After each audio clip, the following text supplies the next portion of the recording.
வணக்கம் தமிழ் நேயர்களே.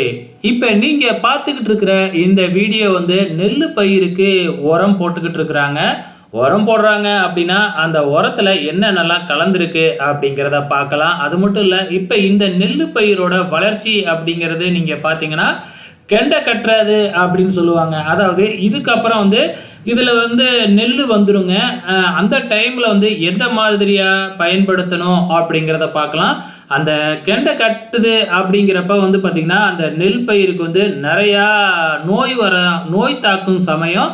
நோய் கூட அந்த டைமில் தாக்க ஆரம்பிக்கும். அதுலேயும் குறிப்பாக அந்த டைமில் யூரியா போட்டாங்க அப்படின்னா கண்டிப்பாக அந்த நெல் பயிரில் நோய் தாக்கம் ஏற்படுங்க. அதுக்காக இதில் என்னென்ன கலந்துருக்காங்க அப்படின்னு பார்த்தீங்கன்னா, குருணை அப்படிங்கிறத கலந்துருக்கிறாங்க. அதுக்கப்புறம் வேப்பம் புண்ணாக்கு கலந்துருக்கிறாங்க.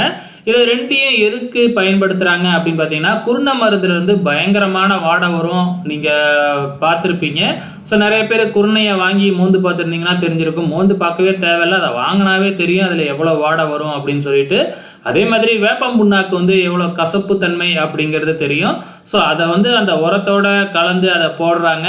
அதில் யூரியாவும் கலந்துருக்கிறதுனால யூரியா போட்டாவே அதிகமான பூச்சிகள் இதெல்லாம் வந்து பயிரை சாப்பிட்றதுக்காக வரும். யூரியா போட்டால் அடுத்த நாளே வந்து பார்த்திங்கன்னா அதோட பயிரோட வளர்ச்சி நமக்கு தெரியும். ஏன்னா டக்குன்னு தூக்கி விடுறது யூரியா தான். யூரியாவை நம்ம அதிகமாகவும் பயன்படுத்தக்கூடாது, கம்மியாக தான் பயன்படுத்தணும்.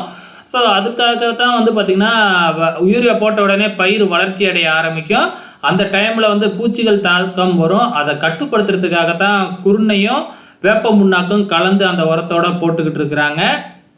ஸோ இந்த பயிர் இப்போ கெண்டை கட்டுற டைமுங்க. இதுக்கப்புறம் வந்து இது டைரெக்டாக வந்து பார்த்திங்கன்னா நெல் வந்துடும்.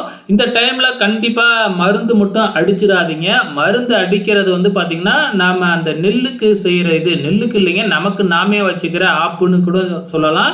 ஏன்னா அந்த மருந்து வந்து பார்த்திங்கன்னா அப்படியே அந்த நெல்லில் இருக்கும்.